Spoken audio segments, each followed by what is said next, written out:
Ketegasan Prabowo Subianto dalam menegakkan aturan nggak perlu diragukan lagi. Sang presiden berhasil membuat Spanyol terpojok berkat kebijakan hebatnya. Kali ini negeri Matador terpaksa susah payah untuk mencari bahan pokok yang sebelumnya diimpor dari Indonesia. Mereka bahkan harus menutup salah satu pabrik besar yang ada di negaranya. Penasaran kisahnya seperti apa? Dengerin ceritaku sampai selesai. Terlalu ketergantungan dengan Indonesia. Indonesia terkenal sebagai negara produsen barang-barang berkualitas di dunia. Gak heran kalau bumi Nusantara terus diminta untuk menjual produknya ke berbagai negara. Salah satunya adalah Spanyol yang sampai ketergantungan dengan barang-barang dari tanah air. Negeri Matador diketahui kerap mengimpor berbagai makanan dalam jumlah besar. Sebut saja seperti buah segar, olahan ikan, mie kering, teh, dan madu. Pada tahun 2023 saja, Indonesia Exim Bank mencatat Spanyol telah mengimpor makanan olahan hingga 1,19 miliar dolar. Kabarnya, angka tersebut mencakup 46% dari total impor Spanyol dari bumi pertiwi. Itu berarti minat masyarakat negeri Matador terhadap olahan makanan Indonesia terbilang cukup tinggi. Hal ini semakin terbukti usai Spanyol mengimpor gula kelapa asal kota Banyumas setiap tahun. Kabarnya total produk yang dilepas mencapai 16 miliar rupiah. Sementara itu produk pangan bukanlah komoditas utama yang diimpor Spanyol dari tanah air. Pasalnya negara asal benua Eropa itu juga kerap belanja sumber daya alam secara besar-besaran. Misalnya saja seperti minyak sawit, biji tembaga, besi, baja, dan lain-lain. Menurut data BPS, valuasi perdagangan kedua negara di sektor non-migas mencapai 34,3 triliun rupiah pada tahun 2024. Di sisi lain, Indonesia melakukan pengorbanan besar untuk bisa bekerja sama dengan Spanyol. Pasalnya, impor yang terus dilakukan negeri Matador berpotensi merusak lingkungan di tanah air. Selain itu, Indonesia hanya mendapatkan sedikit keuntungan dari perdagangan ini. Sebab Spanyol memaksa tanah air untuk menjual bahan mentah kepada mereka. Hal ini dikonfirmasi langsung oleh Joko Widodo selaku mantan Presiden Indonesia. Sudah lebih dari 400 tahun kita ini selalu mengekspor bahan mentah. Sejak VOC, kirim bahan mentah, kirim bahan mentah. Ya kita dapat uang tapi sangat kecil sekali. Dibuat kesulitan di era Prabowo.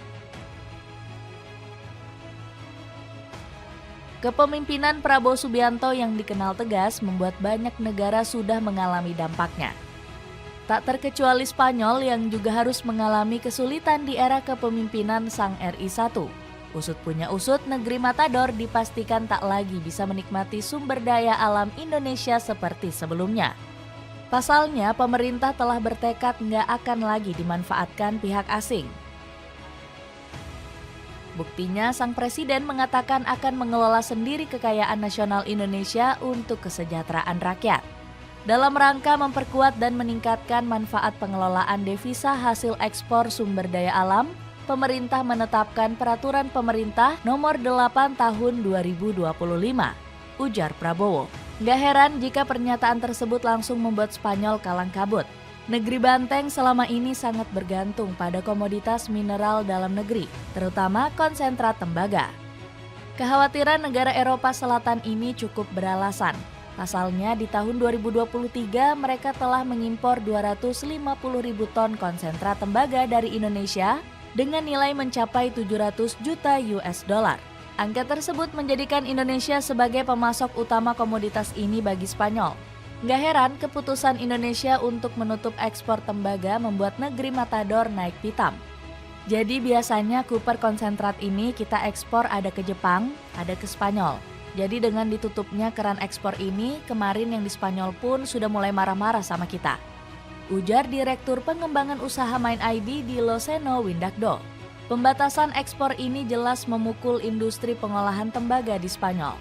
Negeri Matador kini dihadapkan pada ancaman kekurangan pasokan bahan baku yang vital bagi sektor industrinya. Sebagai solusi, Spanyol dikabarkan mulai mencari pemasok baru. Dilansir dari CNN, pemerintah Spanyol tengah menjajaki kerjasama dengan Kanada guna mengamankan pasokan tembaga mentah. Dapatkan bantal pijat kesehatan Bomidi yang lagi dijual dengan harga miring. Cek keranjang kuning di bawah ini. berdampak ke Uni Eropa. Nestapa yang melanda Spanyol tampaknya turut merembet ke negara-negara Eropa lainnya. Uni Eropa disebut tengah mengalami ancaman tarif dari Amerika Serikat.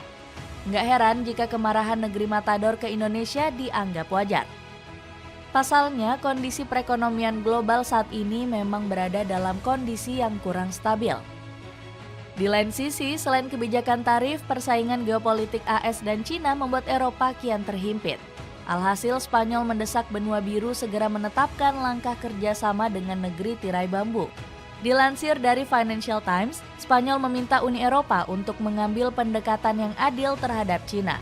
Negeri Matador menilai benua biru harus memiliki kebijakan yang independen. Eropa harus mengambil keputusannya sendiri tanpa terikat dengan AS. Dan kita harus memutuskan kapan Cina dapat menjadi mitra dan kapan Cina menjadi pesaing, ujar José Manuel Álvarez selaku Menteri Luar Negeri Spanyol. Di lain sisi, kondisi ekonomi yang sulit turut memaksa Spanyol mencari sumber pendapatan lain. Salah satu langkah yang diambil adalah penetapan pajak 100% untuk penduduk non-Uni Eropa. Langkah ini diambil karena banyak warga asing yang membeli properti di negeri Matador namun tidak tinggal di sana. Alhasil, banyak warga yang kesulitan mengakses perumahan dan properti murah. Sementara itu, Uni Eropa juga disebut sedang menjatuhkan harga dirinya. Pasalnya, benua biru dikabarkan ngebet menjejaki kerjasama dengan Indonesia lewat perjanjian dagang AYU-KEPA. Meskipun demikian, proses perundingan masih berlarut-larut karena belum tercapainya kesepakatan di berbagai sektor. AYU-KEPA itu targetnya semester pertama selesai ya, jadi memang ada beberapa yang secara teknis masih dirundingkan. Rencananya minggu depan kalau nggak ada halangan ketemu lagi, ungkap Menteri Perdagangan Budi Santoso. Tanggapan media asing. Nasib sial yang dialami Spanyol langsung disorot tajam oleh publik internasional. Sejumlah portal berita ternama nggak mau ketinggalan untuk mengulas kehancuran negeri Matador. Salah satunya hadir dari media jempolan bernama Infrawatch. Bahkan media itu sampai menyebut Spanyol berusaha keluar dari ketergantungan tembaga. Portugal, Swedia, dan Spanyol memimpin perlombaan menuju penghentian penggunaan tembaga. Sejumlah pihak menduga langkah ini dilakukan negeri Matador untuk bisa lepas dari Indonesia. Kabarnya Spanyol ingin beralih dari penggunaan tembaga menjadi serat optik. Niatan tersebut dikonfirmasi oleh media Advance Television dalam salah satu laporannya. Dewan FTTH Eropa mengatakan bahwa mereka ingin memantau perkembangan ini untuk membantu pasar serat optik Eropa yang kompetitif di masa mendatang, tulis media tersebut. Di sisi lain, Spanyol sebenarnya berharap besar terhadap Indonesia. Negara berpopulasi 48,35 juta jiwa ini ingin terus bekerja sama di bidang perdagangan. Hal ini terlihat jelas dari antusiasme Spanyol saat menjalin hubungan bilateral dengan tanah air. Momen tersebut terjadi pada peringatan HUT RI ke-79 pada tahun 2024 silam. Bahkan rasa antusias negeri Matador ini sempat diliput media asal Amerika yakni The Diplomat. Indonesia dan Spanyol ingin memperkuat kerjasama perdagangan dan pertahanan, tulis headline berita media tersebut. Dapatkan kurma sukari dengan harga miring, cek linknya di bawah ini. Itulah ulasan karma buruk Spanyol akibat berani macam-macam dengan Indonesia. Bagaimana pendapatmu? Ada komentar tentang cerita tadi?